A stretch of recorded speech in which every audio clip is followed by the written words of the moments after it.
Pak, Bu, perhatikan hukum masalah tolak. Tolak itu ada dua, ada soreh, ada kinayah, ada yang jelas, ada yang perumpamaan.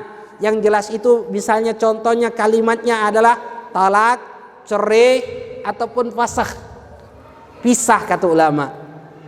Tiga kalimat ini adalah kalimat soreh, artinya sengaja ataupun dalam keadaan marah ataupun dalam keadaan candaan, jika seorang suami mengucapkan kalimat talak baik di hadapan istrinya atau tidak di hadapan istrinya, maka hukum talak itu berlaku. Hati-hati itu. Jika seorang suami mengucapkan kalimat talak, cerai dalam keadaan marah ataupun dalam keadaan tidak marah atau dalam keadaan bercanda di hadapan istrinya atau tidak di hadapan istrinya, maka hukumnya jatuh talak.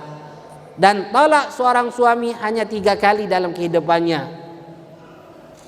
Jika talak 1 bisa rujuk, jika talak 2 bisa rujuk, jika talak 3 tidak bisa rujuk lagi. Itu jika soreh. Jika kinayah, perumpamaan, maka dibutuhkan niat.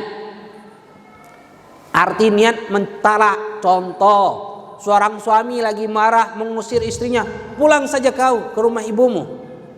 Jika diniatkan talak, maka jatuh talak. Jika tidak niat talak, maka tidak dijatuhkan hukumnya talak. Banyak soreh itu kinayah tersebut. Contoh lagi, seorang suami bilang kepada istrinya, bangkai ini kau. Maka hukumnya, jika niat talak, jatuh talak. Jika tidak niat, tidak jatuh talak. Begitu juga kalau seorang suami menceraikan istrinya melalui SMS atau WhatsApp atau tulisan. Kata ulama itu kinayah. Jika diniatkan maka jatuh talak. Jika tidak diniatkan maka tidak jatuh talak. Dan suami mentolak istrinya yang dalam keadaan haid dan nifas, hukumnya adalah haram. Jadi hati-hati.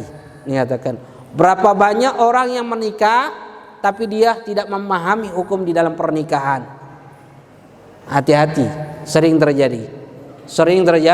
Terjadi. Haram bagi seorang suami menceraikan istrinya dalam keadaan haid. Lalu murul fil masjid in khaffat talwithahu, melewati masjid saja haram bagi perempuan yang dalam keadaan haid dan nifas. Lalu yang terakhir yang diharamkan bagi perempuan yang dalam keadaan haid dan nifas, istimta bima baina syururbah, berenak-enakan dari batasan pusat sampai batasan lutut. Haram bagi siapa? Suaminya. Jika istrinya dalam keadaan haid, diharamkan bagi seorang suami berenak-enakan. Dari mana batas yang diharamkan? Antara pusat sampai lutut. Ini yang diharamkan. Selain pusat sama lutut ini diperbolehkan. Artinya seorang suami megang jempol istrinya, merasakan enak, syahwat, haram tidak? Enggak. Megangi kupingnya, haram tidak?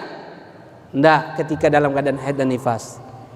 Tapi jika di batasan pusat sampai lutut, maka hukumnya adalah haram. Ingat ikhwan, haram berenak-enakan.